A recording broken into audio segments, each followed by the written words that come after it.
Selamat siang Ibu Vita.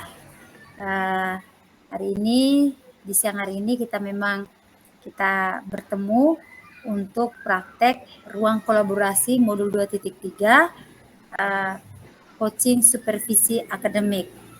Nah, untuk tahap yang pertama ini saya akan berperan sebagai coach dan Ibu sebagai coachingnya. Lalu nanti di video kedua, Ibu yang akan menjadi coach dan saya akan menjadi coachingnya. Baik Ibu, kita mulai saja ya Bu ya. Saya akan menjadi coach dan Ibu menjadi coachingnya. Baik, kita mulai ya Ibu ya. Selamat siang Ibu Vita. Apa kabarnya hari ini? Selamat siang juga Ibu. Puji Tuhan, kabar baik Bu. Ibu bagaimana kabarnya? Puji Tuhan, saya baik sekali. Sangat baik. Oh ya Ibu, tadi sepertinya Ibu ada ingin membicarakan sesuatu dengan saya itu. Bagaimana itu Bu? Iya Bu, apa Ibu ada waktu? Ada 15 sampai 20 menit Ibu ini. Ke depan kita bisa berbincang-bincang. Silahkan Bu, mungkin apa ada yang mau diceritakan begitu? Begini Bu, jadi ini mengenai murid saya di kelas 5. Ya, nilai anak kelas 5 ini hampir 90% tidak mencapai KKM. Semuanya di bawah KKM. Padahal saya berpikir saya sudah sangat maksimal dalam mengajar. Sehingga saya jadi heran, Bu. Saya juga jadi kurang semangat untuk masuk mengajar di kelas 5. Jadi Ibu tidak bersemangat nih masuk di kelas 5 karena Ibu merasa bahwa apa yang Ibu lakukan itu sia-sia untuk mereka. Begitu ya Bu? Iya, Bu. Jujur saya sangat kecewa. Dan saya bertanya-tanya, apa sebenarnya kekurangan saya di kelas 5 ini? Baik Ibu, jadi kira-kira apa yang Ibu dapatkan dari percakapan ini sebenarnya? Baik, Ibu. Jadi saya ingin ada peningkatan nilai mata pelajaran di kelas 5, Bu. Ya, minimal mencapai KKM, Bu. Baik. Oke Bu, dari fenomena yang terjadi selama ini hingga berdampak pada rendahnya nilai mata pelajaran di kelas nih 9 di kelas 5. Nah, menurut Ibu apa yang menjadi permasalahannya dalam pembelajaran di kelas Bu? Kalau saya perhatikan rata-rata dari murid kelas 5 ini mereka malas belajar, Bu. Terus itu selalu tidak fokus saat pembelajaran di kelas. Bawahannya hanya ribut saja. Saya juga sudah menegur, Bu, tapi mereka tuh menurutnya hanya sebentar saja. Konsentrasi mereka saat pelajaran tuh sangat kurang dan itu yang membuat nilai mereka menurun. Jadi begitu menurut saya, Bu. Oh ya, jadi kurangnya ada konsentrasi di dalam pembelajaran yang menyebabkan nilai mereka menurun. Begitu ya, Bu? Iya, Ibu. Itu masih kesimpulan awal saja. Kadang saya juga sakit hati, Bu. Jangan dulu sakit hati, Bu. Ayo kita bincang-bincang saja dulu ya. Baik, nah kalau dibilang idealnya nih tingkat konsentrasi itu ada di nilai 10, di level 10. Nah, untuk konsentrasi di kelas 5 ini levelnya berapa? Dan Ibu ingin ada di level berapa?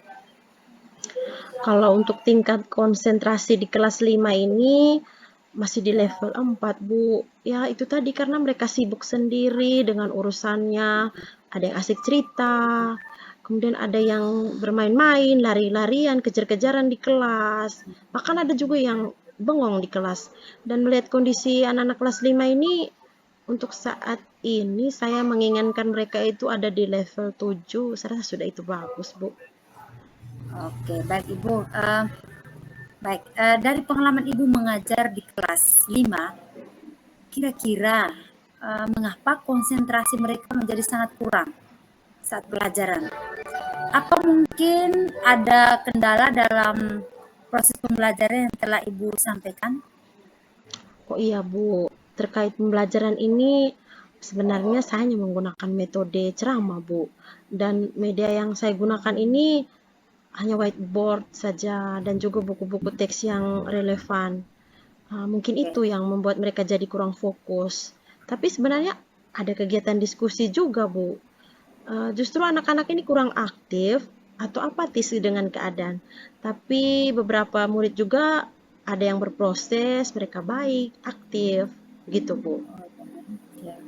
Ya, memang ya Bu ya, memang profil belajar anak itu beda-beda ya. Ada yang auditori, ada yang uh, video, auditori, ada yang visual juga. Dan memang apa itu artinya bahwa ada yang suka menulis, ada yang hanya membaca, ada yang bisa bercerita. Jadi memang beda-beda ya Bu ya. Nah, apa dari persoalan di atas? Apa mungkin masih ada yang lainnya Bu? Oh iya Bu, saya jadi kepikiran ada lembar diskusi murid.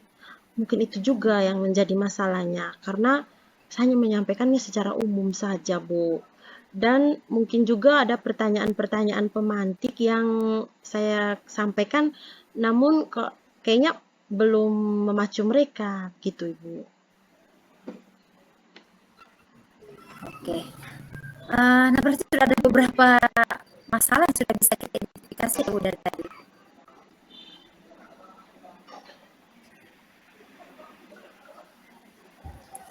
Ada kira-kira berapa ya masalah yang dari kita sudah identifikasi Bu tadi? Ya, ada sekitar 4 Bu. Di antaranya ada metode ceramah yang saya terapkan, kemudian saya juga kurang aktif untuk mengembalikan konsentrasi, jadi kayak saya tidak memancing murid itu dengan pertanyaan pemantik. Lalu ada juga lembar diskusi murid yang kurang bervariasi, kemudian kayaknya medianya juga belum bervariasi. Oh iya Bu, saya kepikiran ada satu lagi. Mungkin saya juga kurang kayak dalam pembelajaran itu tidak diselingi dengan ice breaking, Bu. Begitu. Nah, baik Ibu itu Ibu sudah mengidentifikasi sendiri masalahnya. Kalau tidak salah ada 5 ini karena sudah ditambahkan satu tadi karena kurangnya ada ice breaking ya. Uh, yang menurut Ibu itu yang membuat konsentrasi mereka menurun. Dan ketika konsentrasi menurun, maka nilai mata pelajaran juga menurun. Begitu ya Bu ya? Kira-kira ya? Iya Bu, benar. Itu yang saya rasakan sekarang. Baik, Ibu, dari kelima masalah ini, menurut Ibu, bagaimana solusinya yang terbaik untuk Ibu dan juga murid? Oke, baik Bu. Jadi saya ada kepikiran tentang pembelajaran berdiferensiasi yang disampaikan oleh rekan-rekan dalam pertemuan kombel kita. Mungkin saya belum menerapkan pembelajaran berdiferensiasi, makanya jadi seperti ini. Padahal pembelajaran berdiferensiasi ini sangat berpengaruh kalau dilihat dari pemilihan media, metode pembelajaran di kelas. Saya pikir media ini bisa menjadi stimulus untuk anak, bisa menghubungkan dengan konten dengan konteks. Jadi kayaknya saya harus menerapkan pembelajaran berdiferensiasi di kelas 5 ini, Bu. Oh, jadi pembelajaran diferensiasi ya, Bu ya? Di mana di dalamnya ada berbagai variasi konten, proses, dan juga produk. Untuk mewujudkan pembelajaran yang berdiferensiasi ini, kira-kira langkah apa saja yang akan Ibu lakukan yang menurut Ibu sangat tepat guna untuk saat ini? Mungkin saya akan mengubah RPP dulu yang pertama. Jadi dari RPP lama akan saya ubah ke RPP berdiferensiasi, Bu. Kemudian saya akan mencoba membuat bahan ajar menggunakan PPT dan video pembelajaran yang menarik tampilannya akan saya tampilkan dengan LCD juga. Kalau menurut saya sih video pembelajaran ini dia akan menyentuh dua fungsi belajar, yaitu dari sisi murid bisa dari audio dan visual. Wah, ini justru sangat potensial pembelajarannya, Bu. Saya bisa membayangkan keseruan belajar dan tentu saja fokus perhatian mereka pasti akan lebih baik ya, karena adanya video dan PPT yang menarik uh, dalam proses pembelajaran. Apalagi ditampilkan melalui LCD, berarti medianya sudah berubah kan, dari yang kemarin itu hanya papan tulis dan seterusnya, tetapi sekarang sudah berubah ke ada LCD dan seterusnya. Ya kan Bu ya? Benar, Bu. Terkait ini saya akan menggunakan media yang berbeda sebagai stimulus agar murid saya ini menjadi lebih fokus.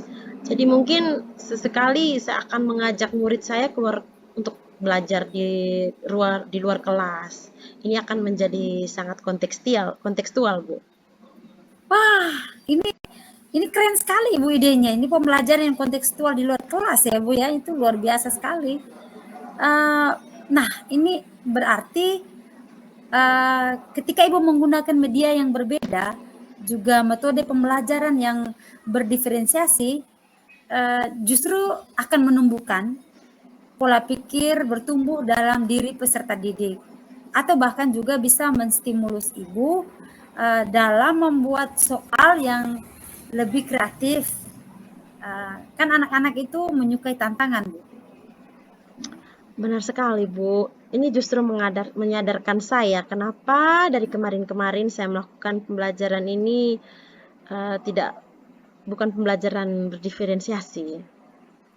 Nah, itu Bu. Ya, baik. Ini Ibu sudah bisa mendeteksi solusinya sebenarnya ya. Solusi terbaik Ibu sudah bisa mendeteksinya itu sebenarnya. Iya, Bu, jujur saya semakin percaya diri untuk melakukan aktivitas pembelajaran di kelas bersama murid saya. Dan saya jadinya tidak sabar ini menunggu KBM tiba. Oke, baik Ibu. Nah, Ibu, dari sekian ide yang muncul nih, kira-kira yang mana yang mau Ibu dahulukan untuk rencana aksinya ke depan? Ya, jadi itu tadi Bu, seperti yang saya sampaikan bahwa yang paling pertama itu tuh saya akan merancang RPP. Jadi saya akan menerapkan pembelajaran berdiferensiasi yang akan saya tuangkan dalam RPP. Di dalamnya itu saya akan melakukan pemetaan berdasarkan kesiapan belajar murid, minat, dan profil belajar. Lalu yang kedua itu saya akan membuat bahan ajar dengan menggunakan PPT dan video pembelajaran yang menarik sesuai dengan kebutuhan murid. Dan ketiga itu saya akan memilih media pembelajaran yang bervariasi untuk menstimulus murid saya sehingga konten-konten yang disampaikan itu bisa terkoneksi dengan baik.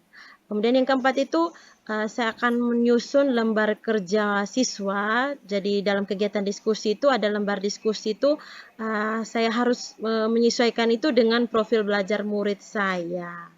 Kemudian yang kelima, saya juga akan berencana mendownload contoh-contoh ice breaking yang menarik di YouTube.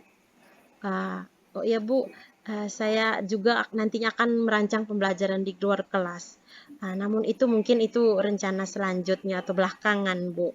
Karena setelah beberapa kali pertemuan di kelas dulu, baru saya akan merancang pembelajaran di luar kelas. Wah, ini rencana aksi yang sangat ideal Ibu. Oke, sangat detail sekali Ibu punya rencana tadi. Baik Ibu, ini kira-kira siapa saja yang dapat membantu Ibu dalam merealisasikan rencananya? Saya akan meminta tolong Pak Edis, Bu. Beliau kan jago dalam IT, jadi biar bisa membimbing saya dalam pembuatan video pembelajaran yang menarik. Selanjutnya saya juga mau minta bantuan sama Pak Hans selaku koordinator Kombel untuk memberi pemahaman yang lebih detail lagi tentang pembelajaran berdiferensiasi. Selanjutnya saya juga mau minta tolong nih sama Ibu Lin sebagai petugas lab komputer. Semoga Ibu Lin bisa meminjamkan LCD-nya nanti. Oke. Jadi Ibu menggunakan sistem kolaborasi untuk merealisasikan rencana Ibu ya? Iya Bu, karena ini saya rasa ini sangat memudahkan saya dalam merealisasikan rencana saya. Kira-kira kapan itu Ibu bisa laksanakan itu? Sekarang Bu. Jadi setelah selesai berdiskusi dengan Ibu, saya akan kembali dan melakukan kegiatan yang saya sampaikan tadi. Nah, ini Ibu semangat sekali nih, luar biasa, ini potensi yang luar biasa nih dari seorang Ibu Vita ya. Oh ya Bu, sebelum kita mengakhiri percakapan kita ini, ada yang ingin saya tanyakan, Bu. Boleh ya, Bu ya?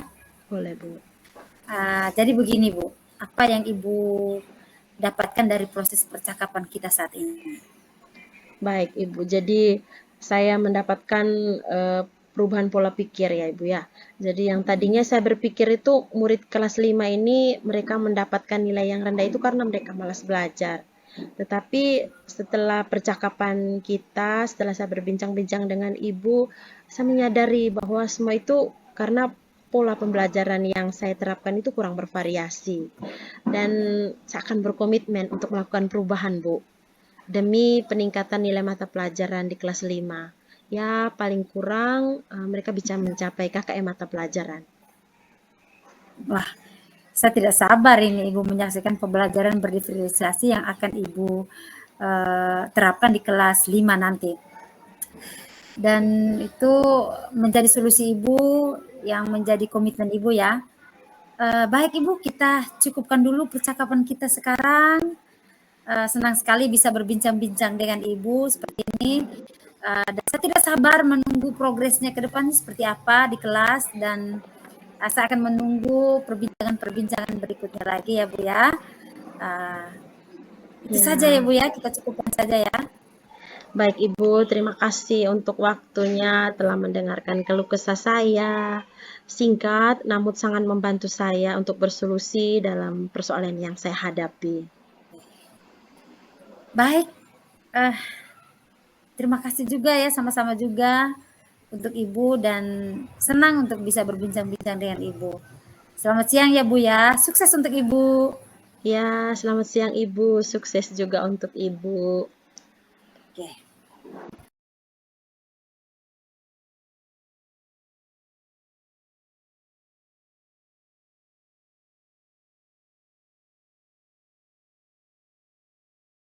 Berikut ini adalah video ruang kolaborasi berganti peran, di mana Ibu Afita Teresia sebagai coach dan saya sebagai coachingnya.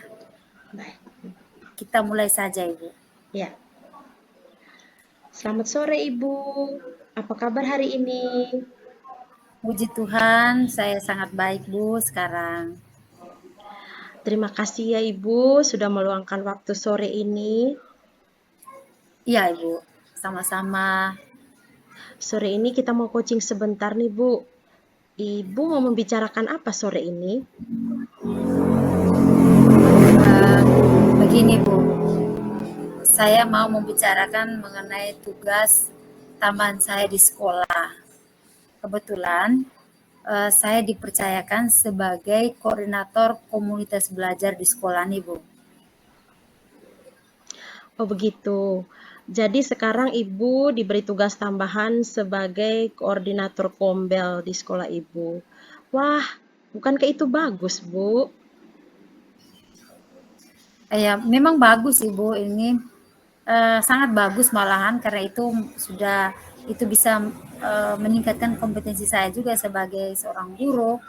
Cuman saya mengalami masalah bagaimana menemukan strategi yang tepat agar bisa menjadi seorang koordinator yang bisa seorang koordinator kombel yang bisa membangun dan menumbuhkan komunitas belajar itu secara berkelanjutan tanpa mengorbankan tugas pokok saya. Itu Ibu yang saya rasakan. Oh baik Ibu. Jadi sekarang ini Ibu mengalami masalah bagaimana menemukan strategi yang tepat agar bisa menjadi seorang koordinator kombel yang bisa membangun dan menumbuhkan komunitas belajar. Namun Ibu tidak akan meninggalkan tugas pokok Ibu mengajar di kelas. Ya Bu, Iya, begitu ya? tepatnya seperti itu Ibu. Ya. Oke baik Ibu. Jadi karena ini percakapan singkat kita, jadi apa yang ingin Ibu capai di akhir percakapan kita ini?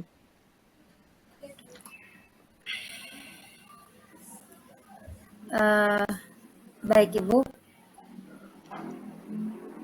makasih Bu. Saya ingin menjadi seorang koordinator kombel yang mampu menumbuhkan dan membangun keberlanjutan komunitas belajar di sekolah, dan tanpa harus mengorbankan tugas pokok saya.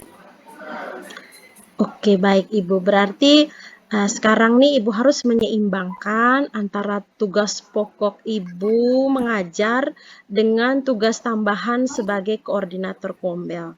Menurut Ibu, ciri-ciri fokus mengurus keberlanjutan komunitas belajar ini seperti apa sih?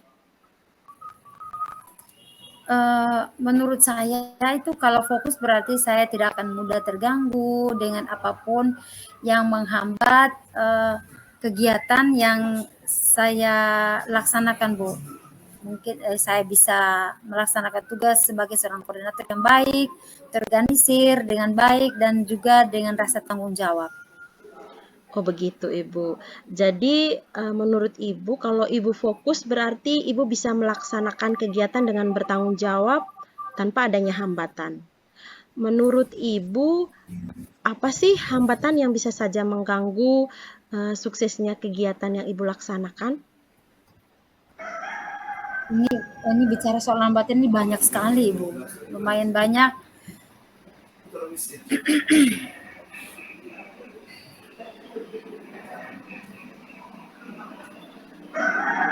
Ini menyangkut hambatan ini banyak sekali, Bu, sebenarnya.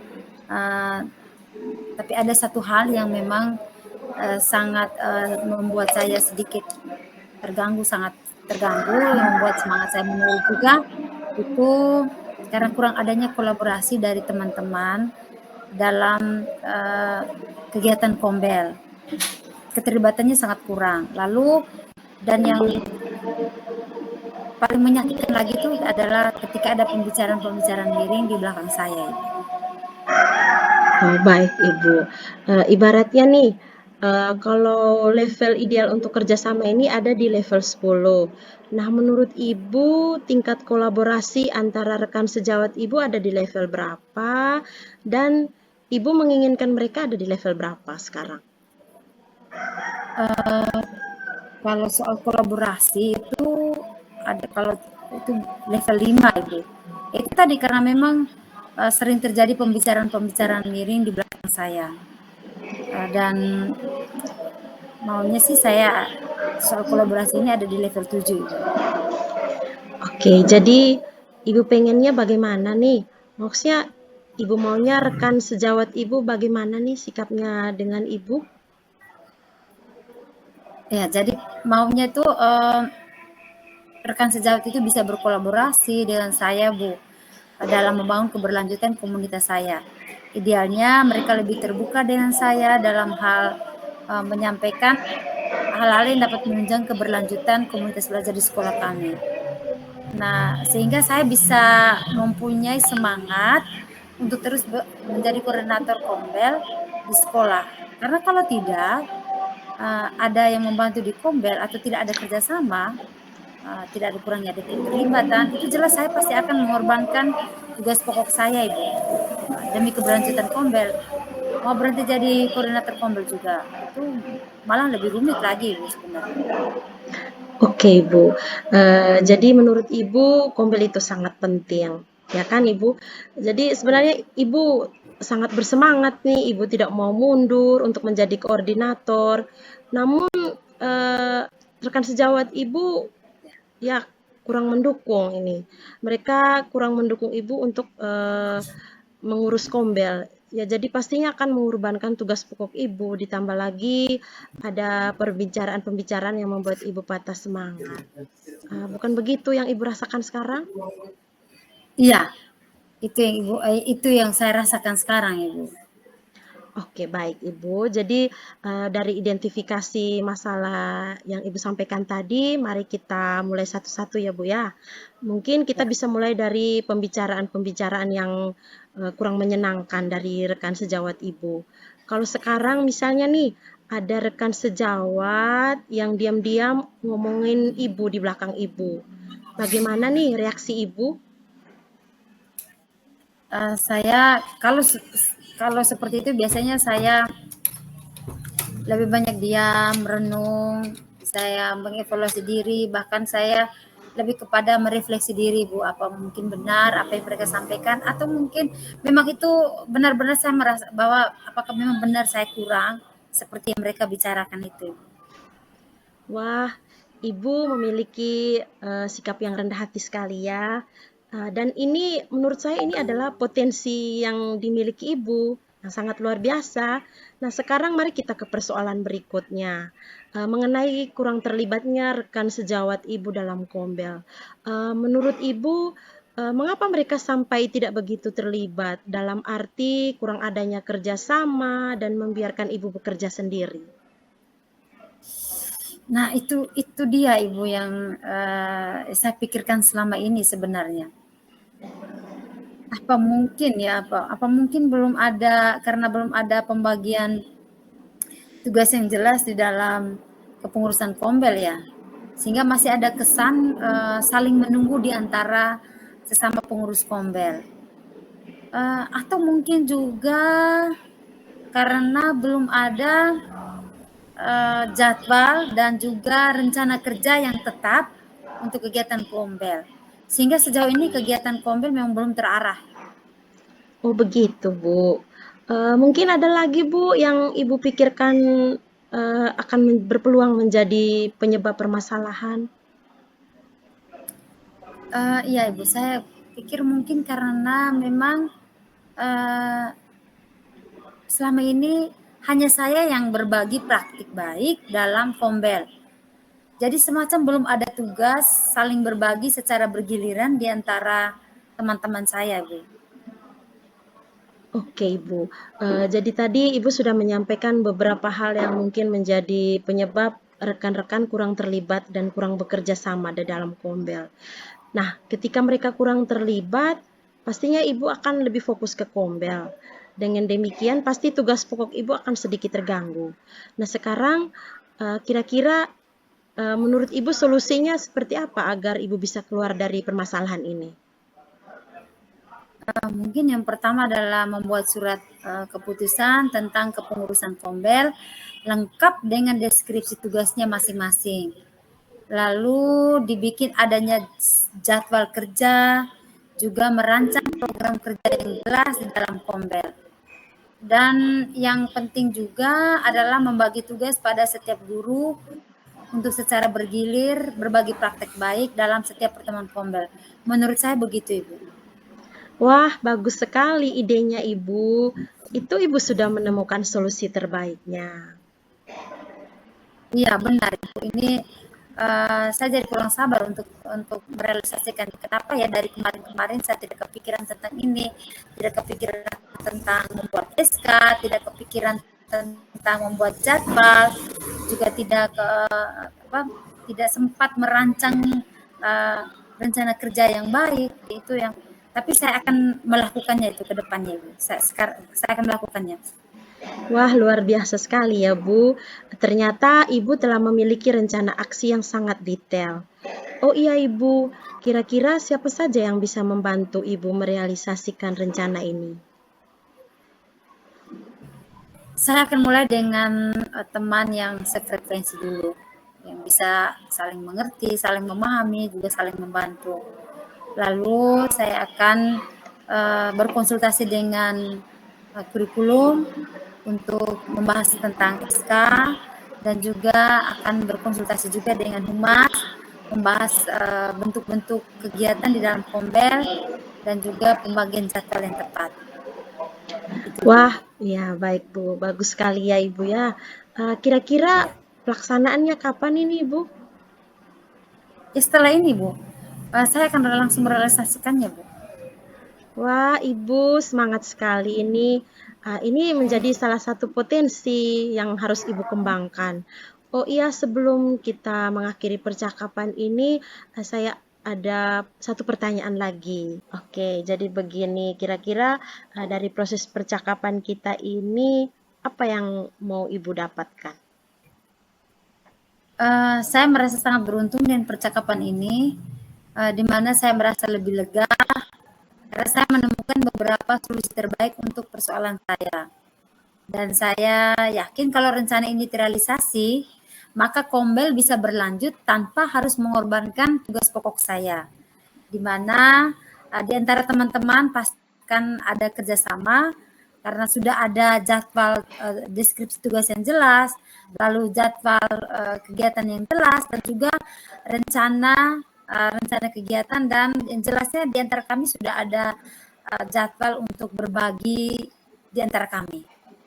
Itu, Bu. Wah, menyenangkan sekali ya Bu obrolan kita sore ini. Tetapi kita cukupkan dulu ya obrolan kita sore ini. Nanti lain waktu baru kita berbincang-bincang lagi. Wah, saya jadi tidak sabar menunggu progres Kombel Ibu. Selamat siang ya Bu, semoga sukses selalu ya. Ya, Bu, senang juga berbincang-bincang dengan Ibu. Terima kasih banyak atas waktunya, Ibu. Sukses juga untuk Ibu. Selamat Baik, siang, Bu. ya.